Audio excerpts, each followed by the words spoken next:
Hey, it's Chronologically Gaming, the only channel that's perpetually retro because we're playing every video game in order of release. Remember the 80s? Well, don't worry, if you forgot, we're playing every video game from the 80s to help you get back in the mood.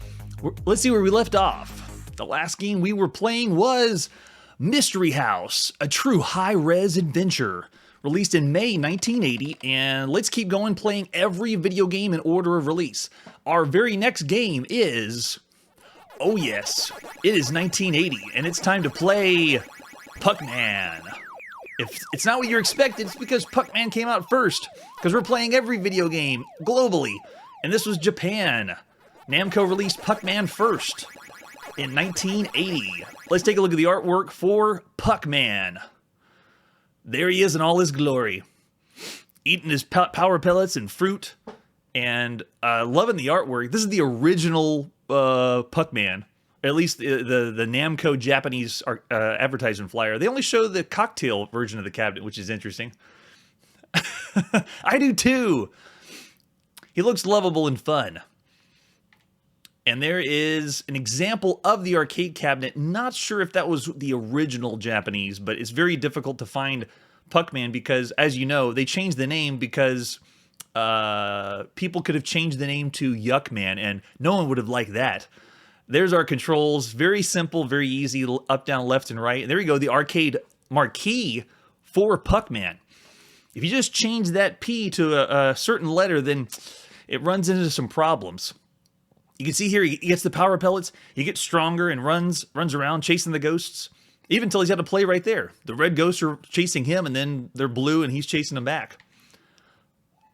Puckman, with its one map or one maze on the top. And we'll have the original Japanese names too for this first release. We do not have the manual for this one, but for additional versions, you can see we have different sets that Japan made, a speed up hack, and then we have different hacked versions, Crocman, Ghost Muncher, Hangly Man, Joy Man, and then new Puckman X. Yes, if it was Duckman, then there would be riots in the streets. That's why they had to change the name. All right, so we're in the arcades. It is May 22nd, 1980 in Japan, playing the release of Puckman by Namco. And let's see, yeah, this is the original advertisement flyer, or the arcade cabinet. If you notice on the sides, it looks nothing like Pac-Man or Puckman. I don't know who that is. Maybe that was Puckman like before he was born as a baby. Well, you can see here they give us instructions on point values. We've got to get those cherries, strawberries, oranges, and then on the far left are instructions for how to play. And I want to see if we have different artwork that we can put around the outside. So let's see. Oh, we got tons. So this was the Pac-Man upright. Here we go. Okay, so here is the Puckman bezel, and then we have another Puckman bezel. So we're definitely going for the Puckman look. And based on the two of them, oh, exciting.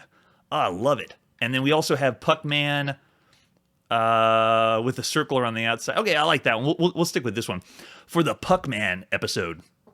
And with instructions on how to play in the far bottom left, it shows you, you click, get the points by clicking on, by getting all the dots. And then after you get the dots, if you get a power pellet, do they call it that?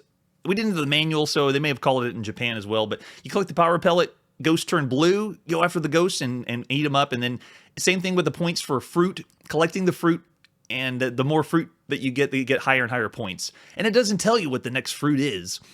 But you can see here, let's see if we can make sure that the version we're playing on is, in fact, Puckman. Because if you look in the back, we can switch the dip switches to different things, like how many lives, bonus life difficulty. There we go.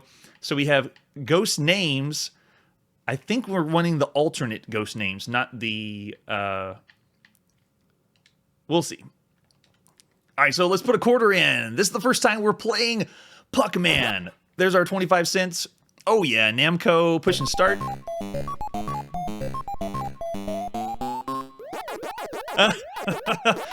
You mean a bootleg, like someone had hacked the code and it's Popeye that's running around instead of Pac-Man's head? Oh yes, love it. I know they say that the golden age of arcade started with Space Invaders, and we've seen some very good classics. Oh, they already pinched me in. But, oh, nice. So this, I would consider, is the golden age of arcade games. When Pac-Man came out, it influenced more than just the guys. Girls wanted to play, and it became where the arcade wasn't just some seedy place like a bar. It was an event you would go to, or a fun hangout. Oh man, yeah, because the sound effects, God, just draws you into it. And the first Puckman and Pac-Man, it only had one map. So what you see on here is what you get, and that's it. There's nothing else. It doesn't change like if you're familiar with Miss Pac-Man. Oh, I see it. I'm here announcing, and I'm not paying attention. They already trapped me in. Oh man, but the sound is so good. All right, let's see if we can get it. There we go. And it just makes you want to keep going and going and going. But how classic, how iconic is this? And another thing that I've seen is we played other maze games from the top down. Puckman plays like it is. It plays so much better when you move, because I have this cornering ability where I'm able to move and then slide across. They got me again. I'm able to slide around the corners, and it gives you just this edge of playability. Makes it so nice to play. So there you go. Yeah, for Puckman, they have the Japanese name on the left, and then their nickname, which is very different than what we had. But interesting, Pinky is still the same. Akabe, Pinky, Osuke, and Gozuta. I hate that Gozuta. We got to take him out. All right, put another quarter in. Oh, I love that. Yeah, any of the arcade systems like Missile Command, Galaga, Pac-Man, all of those classic Golden Age arcade games, being able to go or remember back in the arcades when they all were there, and that was it. There wasn't anything bigger or newer. I love that. There we go. Oh, I love it. There we go. Such a great idea. And we've seen some things top-down, maze-like, that have the power-ups, but man, Pac-Man did it so well. The dot collecting, though, it was not Head-On that started the dot collecting. We had one more before Head-On on the channel that we saw, but I would say Pac-Man, or in this case, Puckman, perfected it. Way to go, Puckman.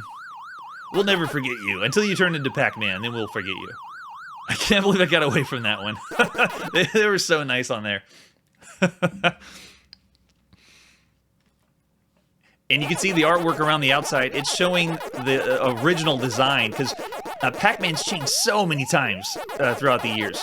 In fact, right now, there is Pac-Man that is being released for the Nintendo Switch. Another version of Pac-Man. And of course, they've had 3 platformers, and the series has gone on to change the formula completely, where you don't even know if you're playing Pac-Man anymore.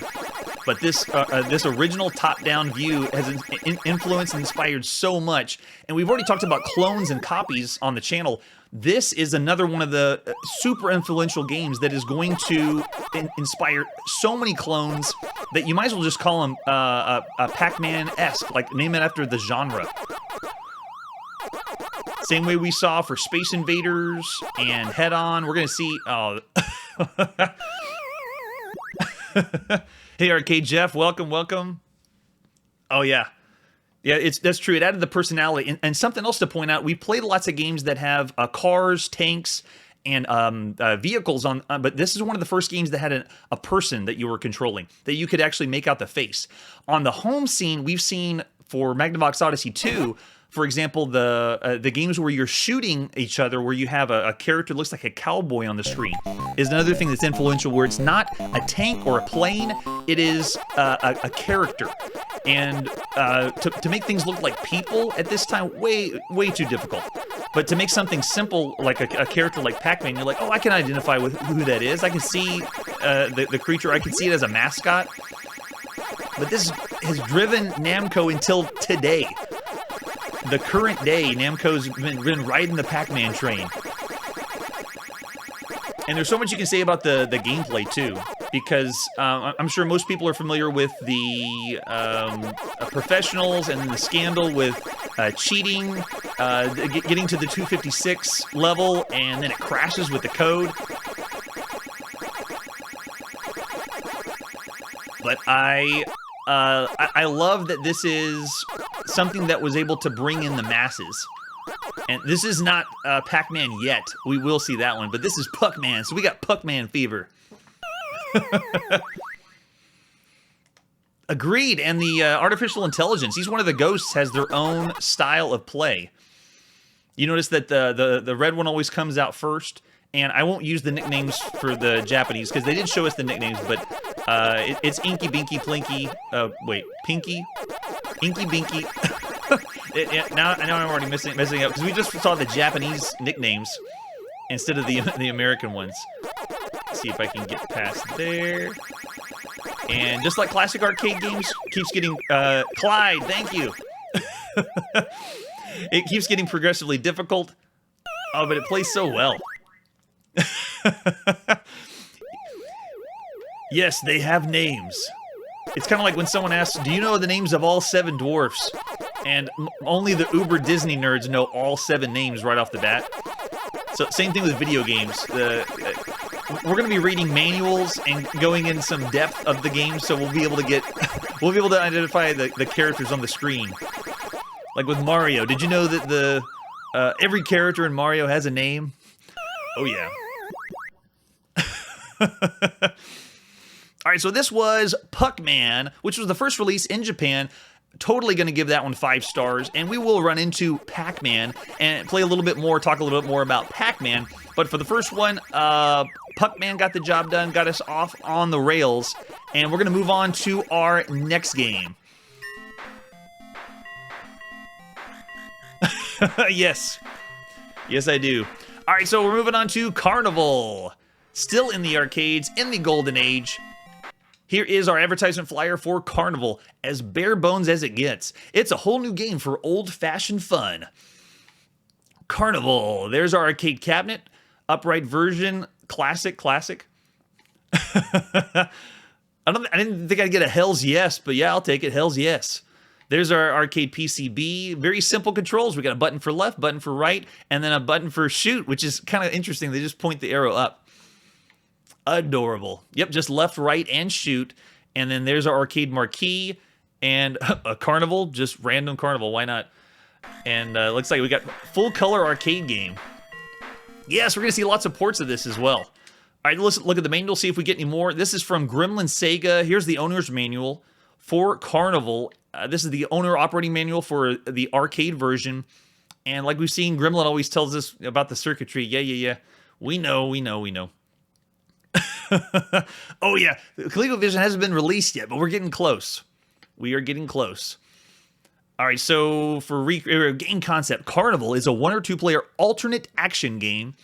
Why would you advertise alternate? No one wants to alternate. I know the older games did have that, but simultaneous play is where it's at. Alternate action game that simulates a Carnival shooting gallery. Yes, it does. Playfield consists of 3 target rows, a rotating pipe wheel, a bonus message panel, and a special target block. Yes, it is. The home ports do such a great job. The player has a left-right control to position a rifle at the bottom of the screen, shoot the control to fire the rifle, 2 bullets. Every time the player shoots, one of the bullets disappears from the screen. More bullets are given during the first round to other players. The game ends when the player runs out of bullets. This occurs on any round. A round ends when the player clears the playfield of all targets. At this point, a special Shoot the Bear sequence appears. This is finished when the player proceeds to the next most difficult high-score round. This is Gremlin's multi-phase design concept that keeps challenging players of all levels. So again, this is advertising to the owners of the arcade. So they're like, if you buy this, then we have these cool things that'll help challenge the player. And they complete the round, ending Shoot the Bear sequence, and then the screen flips to the other player so the second player can join in. And then we got 3 rows, then moving a horizontal line from left to right, rabbits, owls, simple targets. And then we also have the letters bonus that you can shoot. And we did talk about this back in the early 70s. When arcade games were first coming out, the arcade wasn't new. There already was arcade. Carnival-style games, skee-ball, pinball, all that was there. It's been there for a very long time. So when the video games popped in, they started to copy the idea of the same thing you'd see at the carnival or the arcade. And I wondered how well that did in the 70s, because if you have a shooting gallery, a real one, like you get a gun and you have a shooting gallery that you're doing, why would you want to go to a video game in the arcade when there already was the real thing that you could do? But at this point, we're in 1980. Now all of the carnival attractions and things of that nature, they've all kind of started to die out. And all we have is the video game experience. So now we're getting that, and it's pushing it to another level where you want to play a shooting gallery game. Okay, here we go. So different versions. We can do it on head-on hardware. Sometimes they switched out they used the same PCB and just switched a few things. But we're going to do the original upright version. It is June 1980. Playing Carnival in the arcade by Sega. That's why it's so good. Oh, and the first screen we got everything. The marquee, all the side of the arcade, and then over here, all the points. I know it's kind of harder to see because they're trying to fit it all in one space, but this would be the full experience of everything you'd see when you had the Carnival arcade at the arcade. And yeah, just classic shooting gallery. You can see game instructions on the far left. And yes, shooting the targets, explaining about the different bonus points, what things are. And then let's see if we can zoom this in just a little bit, because I know it's a little harder to see. We have, oh, just the marquee. That's helpful. So we have the game that's zoomed in. We'll keep this one for just a little bit, just so we can have everything on the outside. That is a really creepy looking a carnival guy there. Hey, kids, you want to win these? Oh, really? Oh, yeah, that's right. The song that runs in the background. Let's see if we put a quarter in, because right now we're not hearing anything. Let's put our quarter in.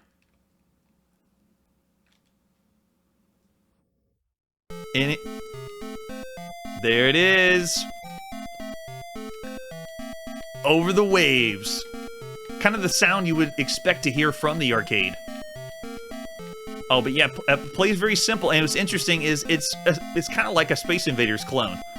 But instead of ships... oh, here we go. Let's go for the bonus. Yeah, instead of ships, you're fighting the fixed targets as if it was a carnival. Oh, but yeah, it plays so well. It feels really good.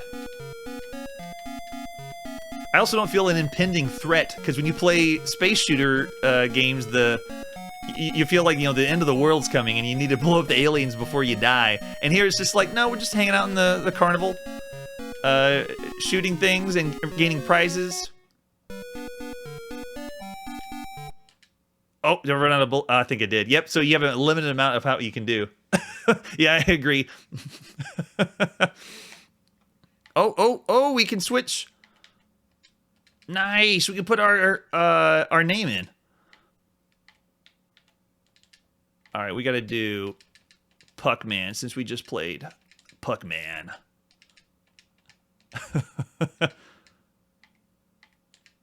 There we go. And I get to shoot the bear. All right, so let's zoom in just a little bit and take a look at... There we go. All right, so we're going to do it one more time, see if we can get to shoot the bear. Right? All right, putting a quarter in. Here we go. Blow me away. This is Carnival in the arcade. The Carnival. And we've already seen some other shooter video games that used a light gun. This one, no. It's just going to take the formula of Space Invaders, the fixed shooter, and roll with it.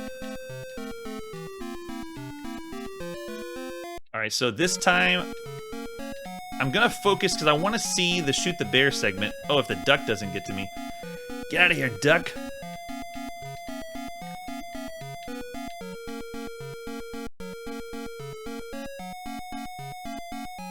And it is starting to go slightly faster, but it hasn't cranked it up because I can tell this can probably go really fast.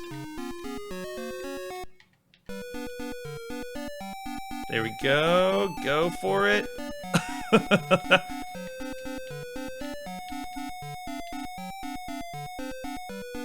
I'm looking for Shoot the Bear. They said there was one at the end. Because I have plenty of bullets left. Is it something that I'm missing? Because I thought there would be the bear on the wheel at the top. At least that's what it said in the manual. Where's Shoot the Bear?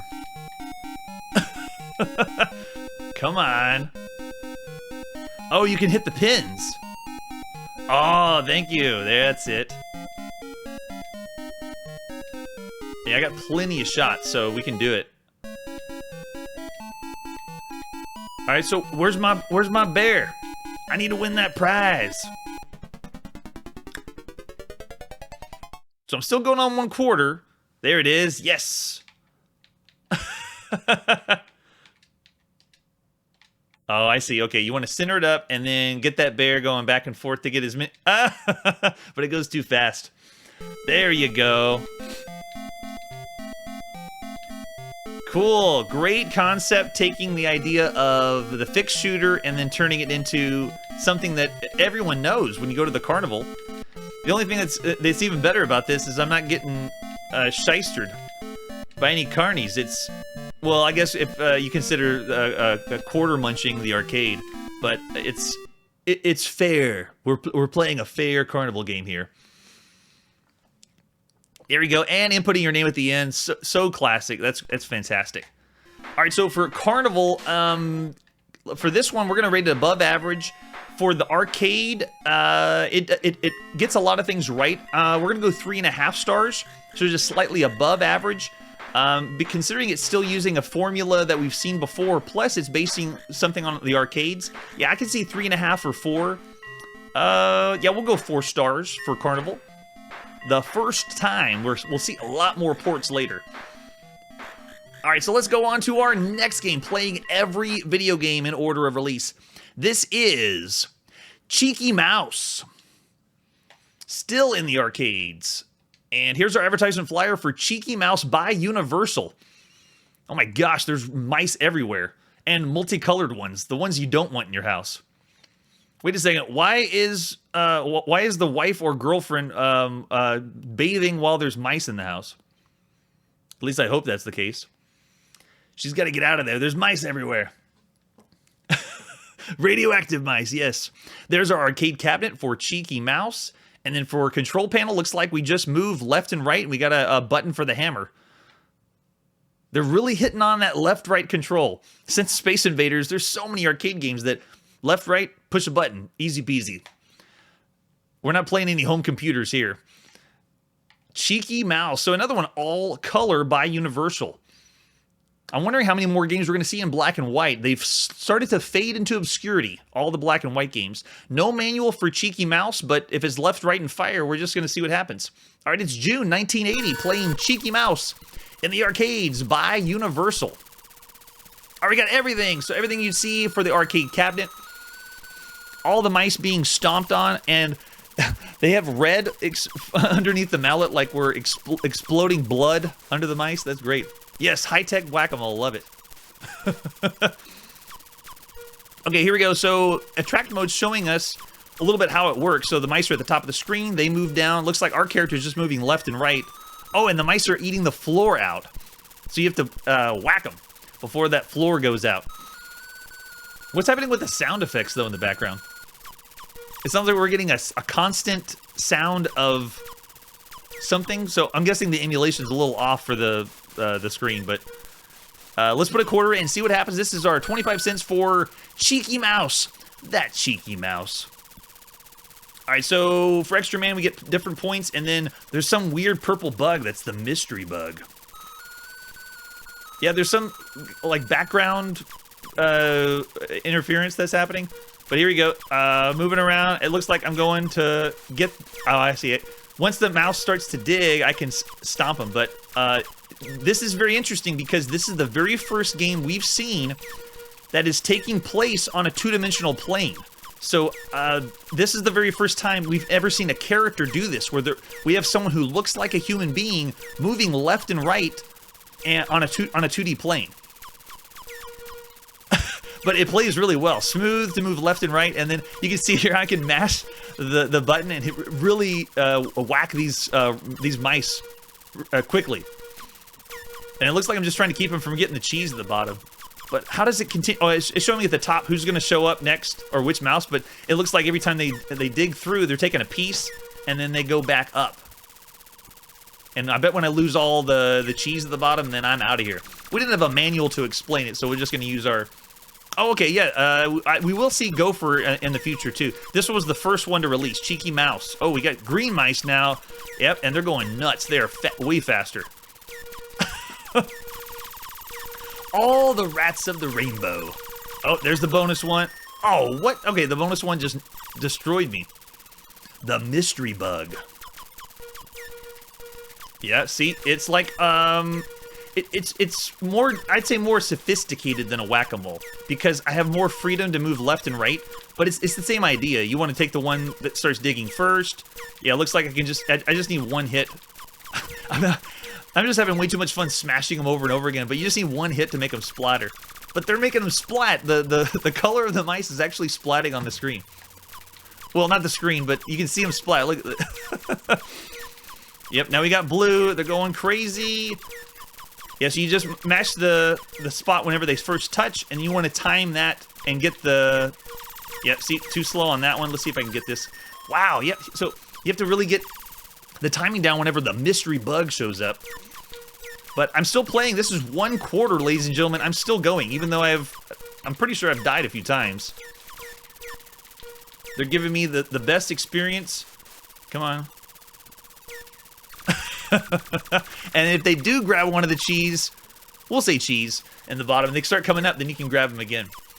Alright, so this one looks like... Oh, man, we got yellow. Oh, they're increasing the speed, but a blast to play. I mean, who doesn't want to kill rats? That's got to be just an arcade game or a carnival game. The real rats that were at the carnival.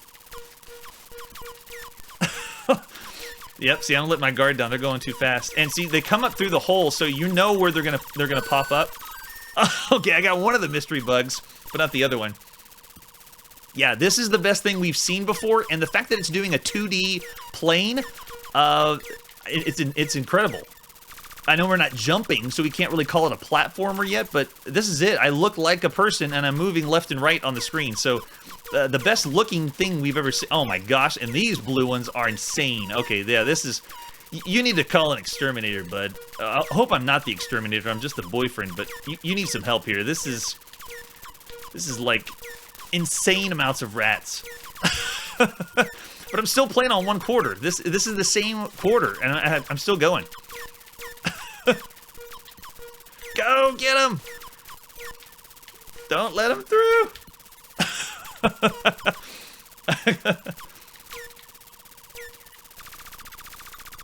Go!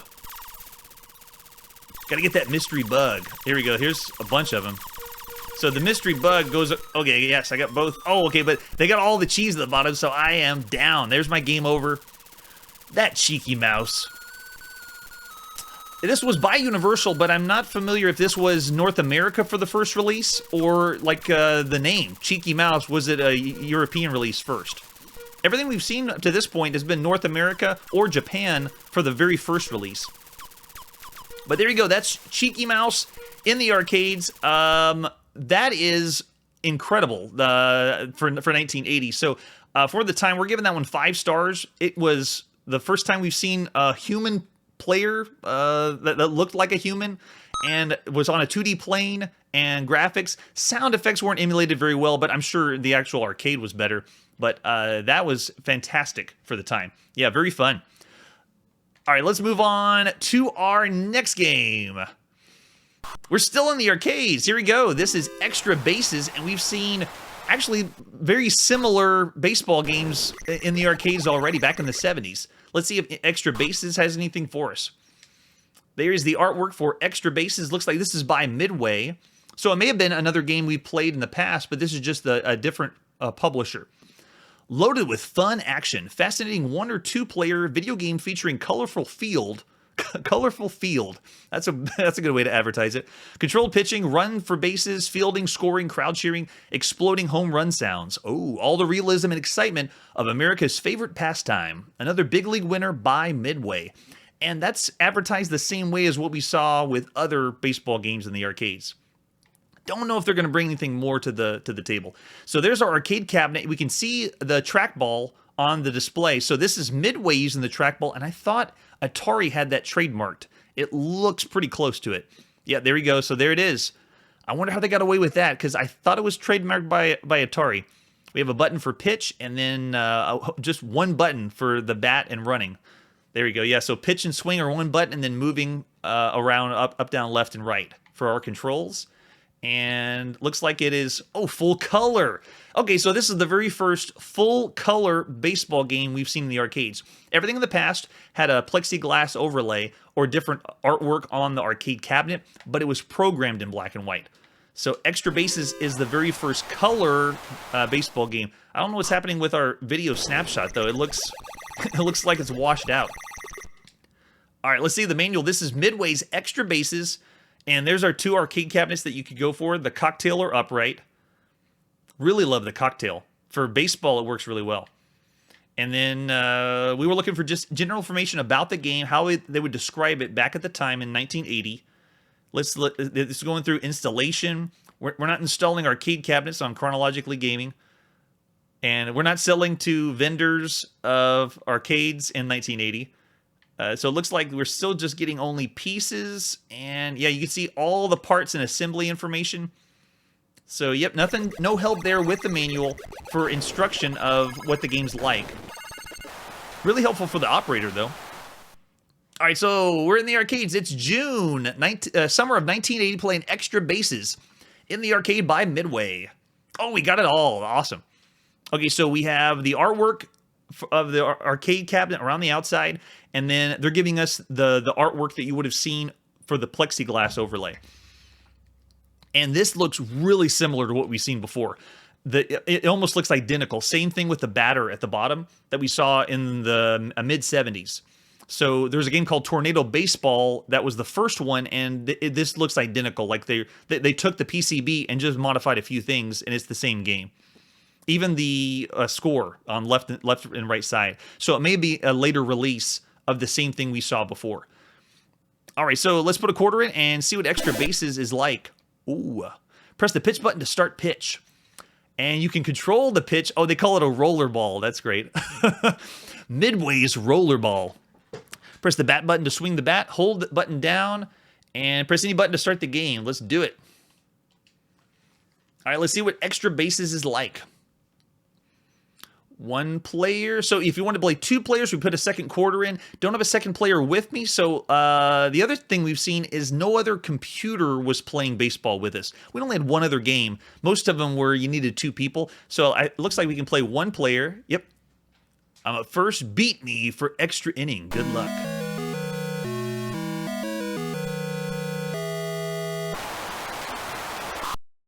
There we go. So I'm at bat. Oh, home run. First try.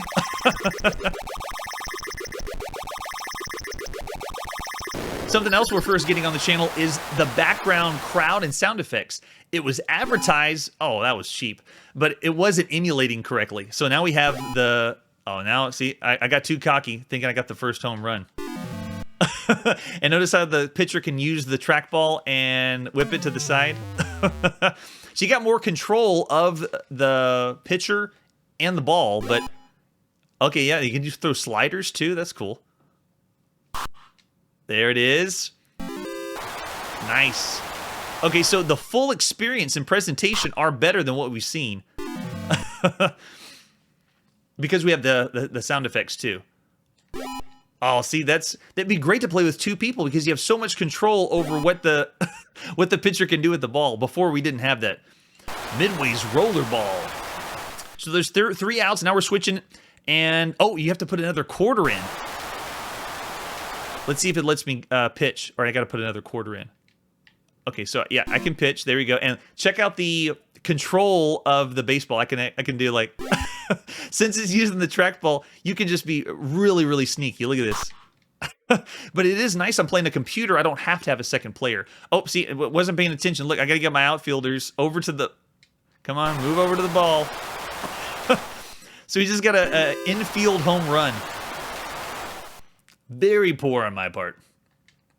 All right, so here we go. Let's see if we can... I don't know if we can fake him out.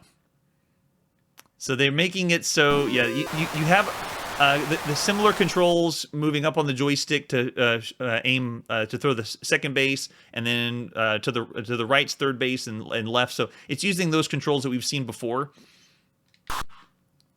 Oh, go. But it plays really, really well. Not really pushing boundaries of the arcade, but it is something better than what we've seen before.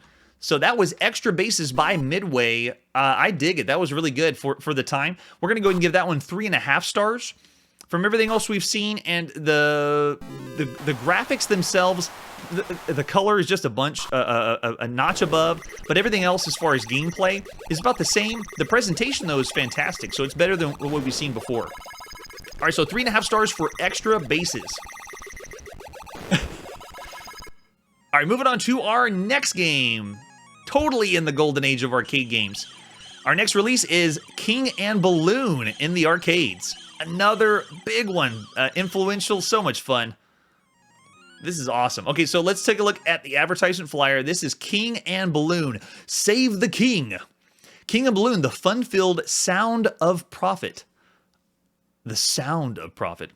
An exciting blend of pure fun and advanced technology. A king who speaks. Oh, we're going to get another game that speaks to us. This would be our second. A bowman who shoots laser arrows.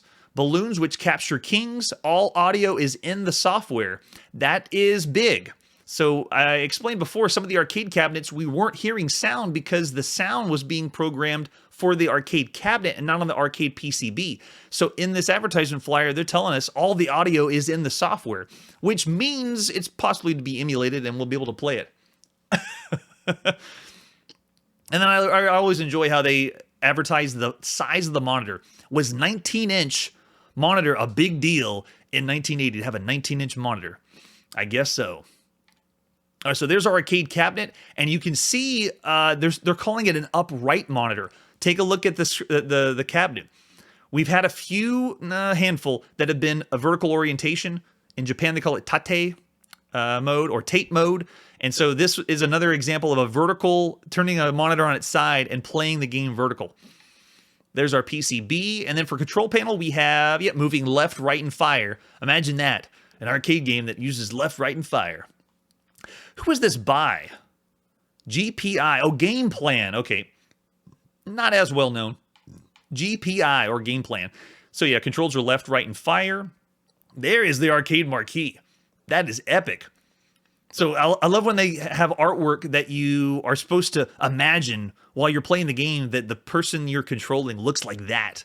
Because you never would have expected that. But that we're in the age of the imagination. So anything we can do that'll spark our imagination and make the game just seem more alive and more part of it. I mean, this looks epic. Seeing the knight at the crossbow, so cool. And another one, full color. Now I'm wondering if everything's going to be full color in the arcades or we're going to see any other black and whites. All right, so here's our manual for King and Balloon by Game Plan. This is the first release we've seen by Game Plan or GPI. And this is a big one, though, very influential. So we don't care about the installation or the caution. We're not going to get electrocuted here on Chronologically Gaming. 1 or 2 players. Attract mode informs new players about the game to entice them to play and to enhance repeat play. Did everybody get that? That's what attract mode is. Every arcade game has it. Scoring values of the various guard balloons displayed with a king. Yes, guard me, with the words guard me. Next is a simulated game display showing the various colored balloons dropping their bombs while the defenders move to the left and right trying to evade being hit while shooting at the attacking balloons. When the king gets picked up by the balloon, the word help is displayed. And he should talk, he's supposed to. When the king reaches the top of the screen, the words bye-bye are displayed. So are we going to get the text only, or are we going to actually get the king to talk to us? The entire attract mode then repeats itself, and then this explains how to play, and this is what we're talking about. I want to know the details of what this game is or how they would explain it to the operator back in 1980. The player battles with attacking colored balloons. Attacking balloons. Protecting his king while destroying as many balloons as he can. The player can move the king guard left and right with a two-way lever. That's funny. They're calling the joystick the lever. The player can fire 1 missile at a time. He cannot fire again while his last missile is still on the screen. And we've seen that with Space Invaders. 1 bullet goes up, and then you can't do anything until that bullet's gone. The player's missile stays visible on the screen until it hits a balloon or it disappears off the top of the screen. It's like they're describing Space Invaders. The attacking balloons descend in an irregular pattern. While dropping bombs, the mission of the balloons is to drop below the defender, pick up the king, and carry the king off. Each round is complete when all 42 balloons have been destroyed. The number of remaining kings is displayed in the lower left hand of the screen. How many kings do you have? That's our lives. The score for destroying an attacking balloon increases as the balloon gets closer to the defender if the balloon is carrying off the king. And then there's our score value. I'll just take note of that so I can rack up the high points. All right, so, yep, and that is great instruction. That's what we're wanting for every arcade manual. So thanks, GPI. All right, so for additional apps, we have the Japanese or US version. We are going to check out the US version. So it is June 1980. We're in the summer 1980 playing King and Balloon in the arcade by Namco. And we got it all. Love it. It's like 80s artwork. We got the marquee at the top, and then you can see the artwork around the cabinet itself. And then there's our king running for cover. Yeah, I definitely want to be the knights. They look awesome. All right, so the attract mode is going on in the background. We've seen more detailed attract modes as we move through the games chronologically, and they give us more to see. I love how it's also explaining how to play the game. It's not talking to us yet. It looks like this attract mode does not have sound. I really want to see if this talks. We only had Stratovox. It was the first game that we could hear, so now I want every video game to talk to me. Let's hear it. There's all our point values, what it's worth. Oh, let's put a quarter in and see what it's like. There's our first one. This is Namco. So big hits. We had Puckman and now King and Balloon. Push and start.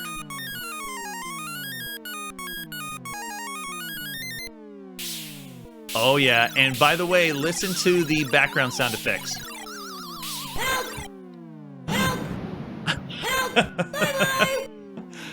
Wow, that sounds way too good for 1980. I think that's the only audio we get, though, is help and bye-bye. All right, so I see the balloons are coming down to capture the king. Yeah, and the patterns, it takes a little bit to get used to, but it is unique because we're used to seeing ships. Oh, it got the best of me there.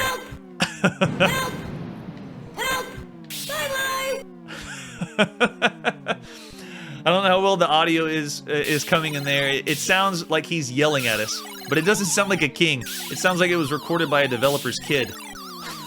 Help! Thank you. There we go. We get thank you too. Oh, that's awesome. Thanks for the feedback. Thanks. Thank you. And there, all our kings are gone. There's our game over. Oh man, so much fun. I'm getting some sound clips from other video games that we're going to see later. This might be the first, but I heard some a little bit of Galaga there and a little bit of Galaxian. Maybe not the exact sample, but pretty similar. All right, let's put another quarter in. Gotta have that ditty. After we heard the first arcade game that had a sound effect in the beginning, if you want to call it if you want to call it a ditty or not, but now it seems they're all wanting to have that. Thank you.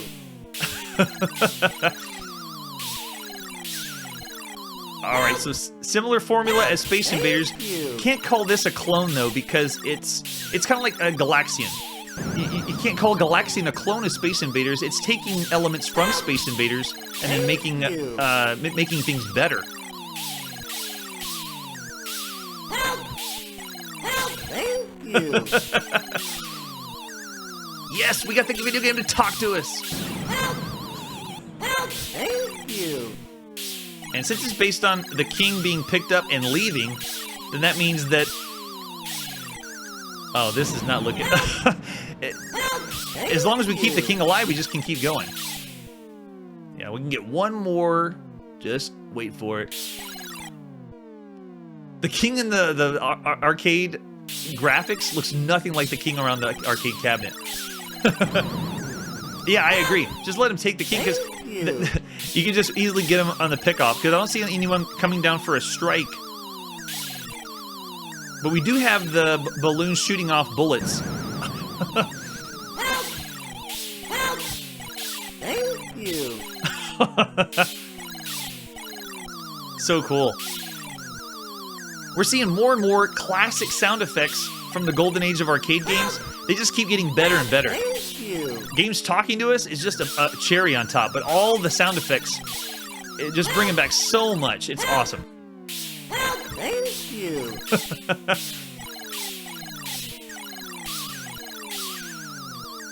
Oh, in the bottom right, the two.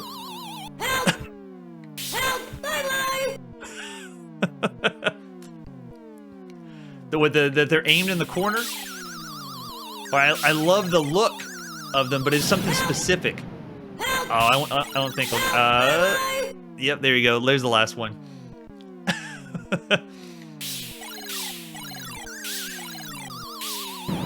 Oh man. So this one would be another example of the difference between what we saw in Cheeky Mouse and this game, because this game is using objects. It's not necessarily ships, but the balloons. And you can notice the king doesn't really look like a person because they're using smaller sprite work and pixel art. So whenever we see like Cheeky Mouse, where it's making a human, it looks more like a human being across the screen. It's very, very impressive. This one's going more for the play. Thank you. The way this game plays, it just works so well. And for the first release of GCI, oh, I can't believe it. Come on. Help! Bye-bye. He sounds so happy to be kidnapped. Maybe that king needs to be taken away. At least he's not screaming or crying like a baby like in other video games. That we will see later. King and Balloon, so big, and by Namco. All right, so that is fantastic. So for the time, taking elements from Space Invaders, the rating we're going to give that one, I would say, yeah, I would say 5-star, except we've seen other examples of the fixed shooter. So I'm not going to say it's like the most influential of this time. So I'm going to go 4.5 stars for King and Balloon. Still way up there on what it did and how well it runs. Love it. King and Balloon, big. Oh, I'm getting lots of 5s. See, now I'm wondering if would you consider this like the most influential or one of the most influential of 1980? That's what we give the 5. So, considering, yeah, I consider it better than Carnival and The Talking. Yep, yeah, I didn't think of The Talking. We're going 5 for King and Balloon, because we've only seen one other game that talks to us, and if you were in the arcades in 1980, someone else playing this would be drawing your attention to it and influencing you to design and make other games based on it. So yeah, I can see that. 5 stars, King and Balloon. We're just getting hit after hit here. Okay, so moving on to our, oh man, next game is Missile Command. I can't believe it. This is awesome. Okay, so after everything we've seen, now I'm wondering if I should keep King and Balloon at 5, because Missile Command is a total 5. All right, here we go. Missile Command in the arcades. Here's the artwork. The ultimate battle action experience. A new adventure in explosive excitement and full color sight and sound. Oh yeah, with Atari's artwork. So amazing. Missile Command is a war, a series of computer-controlled attack waves of ICBM missiles. Players must defend their cities and missile bases as long as possible by guiding their missiles to intercept and destroy the invader ICBM missiles. The game is completed when all players' cities have been totally annihilated. Yeah, that needs to be a Halloween costume helmet. Big old trackball, yes. Players start the game armed with 10 defensive missiles in each of 3 missile sites. Alpha Base, Delta Base, and Omega Base. So there you go, the names of the bases. And either 4, 5, 6, or 7 adjustable cities. Each wave begins with 10 defensive missiles in each base. The cities left from the previous wave, plus any bonus cities awarded at the end of the previous wave. The player moves a target indicator with the multi-directional trackball. Yes, trackball. When a fire button is activated, the X in the monitor at the location of the plus and the defensive missile is launched. The missile explodes when it reaches the X marker. So they're trying to tell you how it works. Kind of difficult to explain. When you see it in action, though, it works. Yeah, Devo. It's 1980, so I don't think Devo has been super popular yet. We will get there. An invading ICBM is destroyed when it's intercepted by the defensive missile's detonation.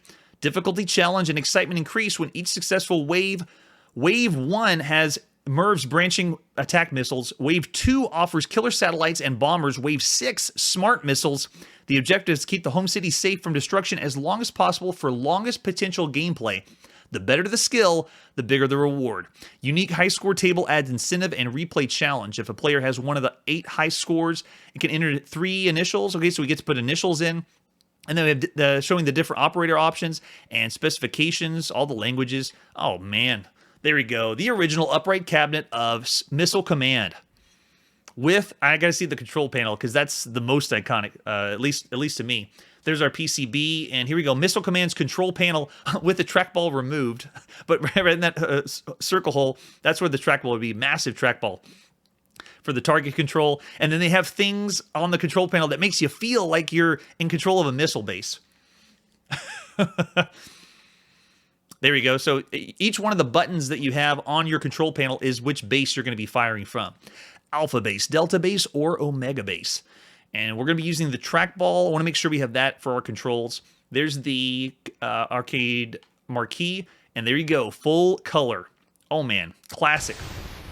Missile Command.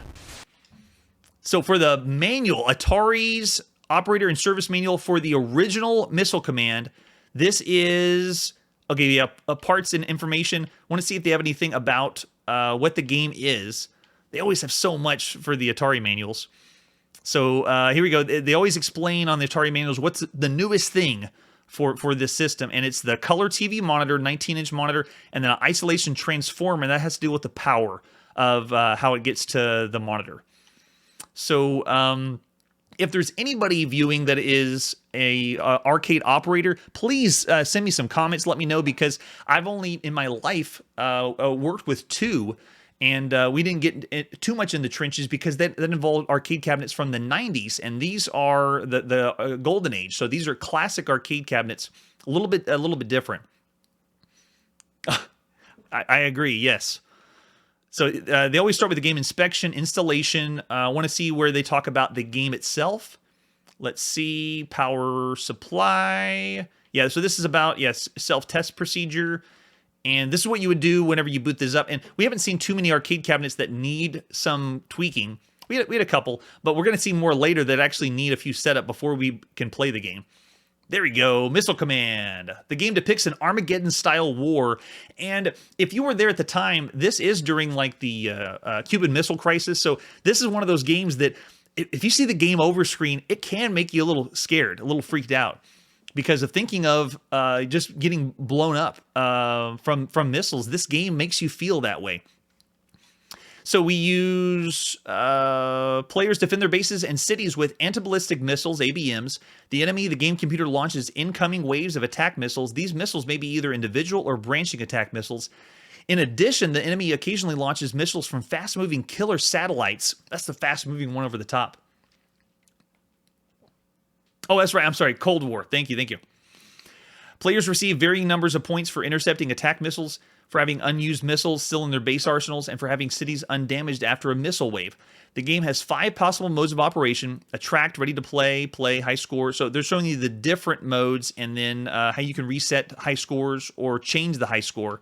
And then they explain what the different modes are. So this is attract mode.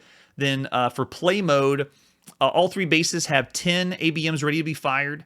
Players have to be careful to fire the missiles more or less evenly among those bases, because no more missiles are granted until the screen resets in preparation for a new wave of attack.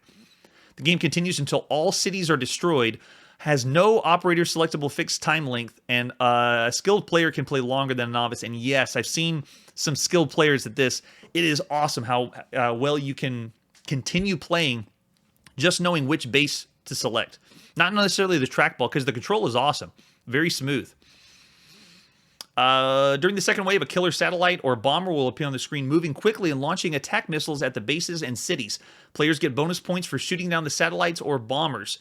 The general approach for getting a high score is fairly quickly discovered. Try to launch your ABMs when the enemy missiles have just appeared at the top of the screen. Then they are clustered together where one ABM can usually destroy several enemy missiles. In the later, more advanced waves, players can lay out a blanket of explosions.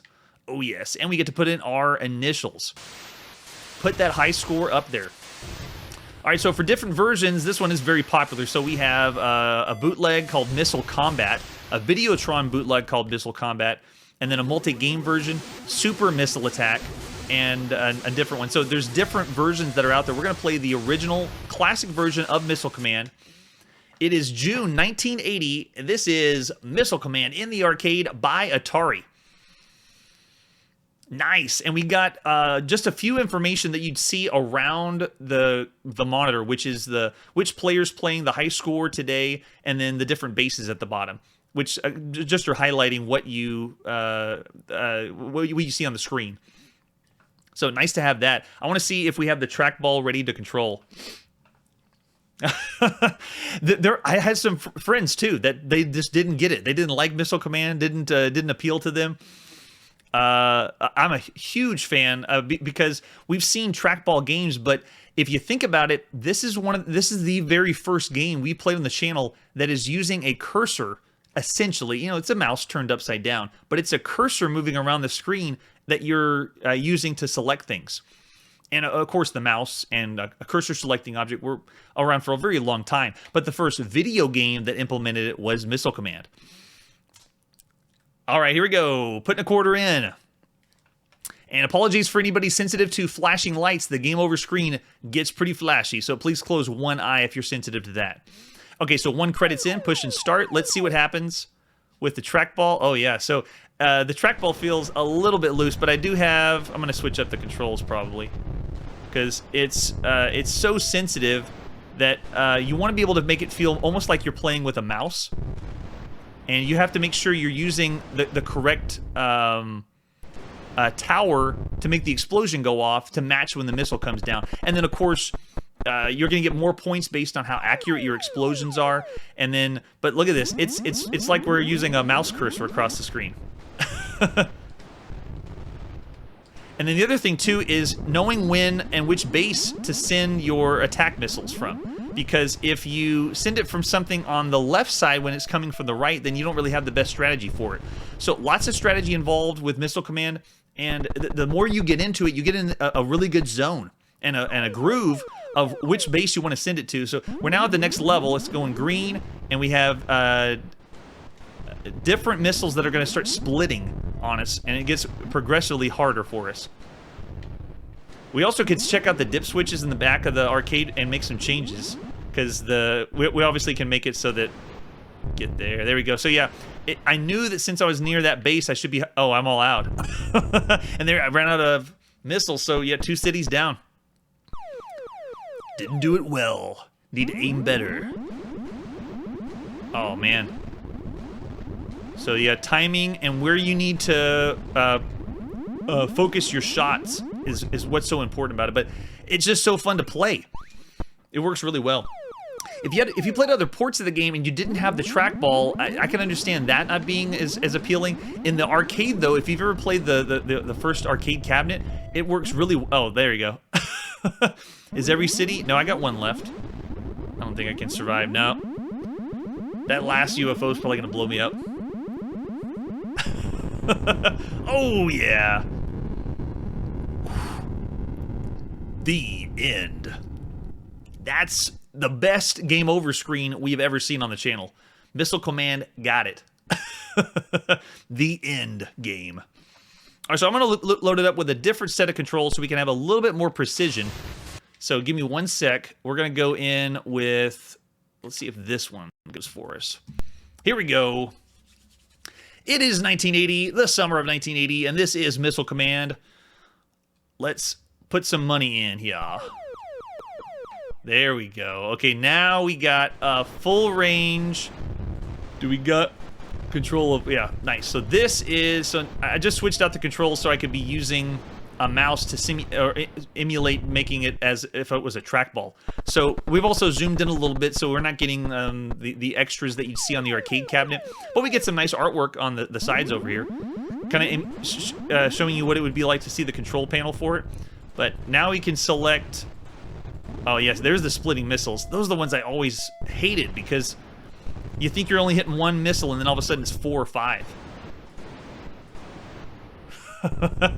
Oh, see? The timing, too. You notice there? If you don't time it right, the explosion comes out and then comes back down. Excellent. And, of course, the sound. Music and sound for it is something that attracted people to play. You hear this one from a long ways away. Oh, yeah.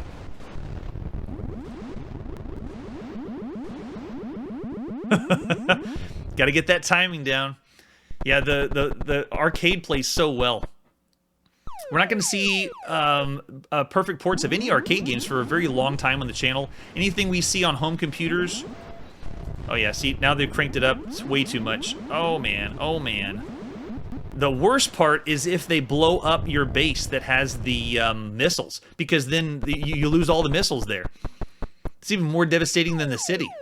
But watch... Okay, next round, watch how quick we go. Now you have to really prioritize where the shots are going to come and think ahead. See, they already got me on one side. Wow. I love the sound effect whenever you try to shoot from a missile base. It makes a boing. Oh, and I agree. I love the explosion animation. So awesome. We're still going on 1/4. I am not a professional at the games. I am an historian. Oh, no, no, no, don't get it. Wow. Oh, man. And the other thing to think of is while you're in the arcades and you're playing these games, other people are trying to step up and play them as well. Oh, they got it. Yep, see, once they blow up the 2 missile bases, that's it. You've really got to guard those. But once people want to step up and beat your score, then the competition of going higher and higher score plays so well. Oh, here we go. Yep, and you can use the trackball to select your name on the side. Oh, yeah, this is great. And we'll just do CHR for Chrono. There we go.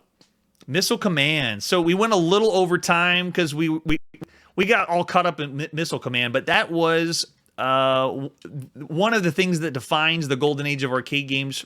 Definitely 5 stars for the original Missile Command in the arcades. Love it.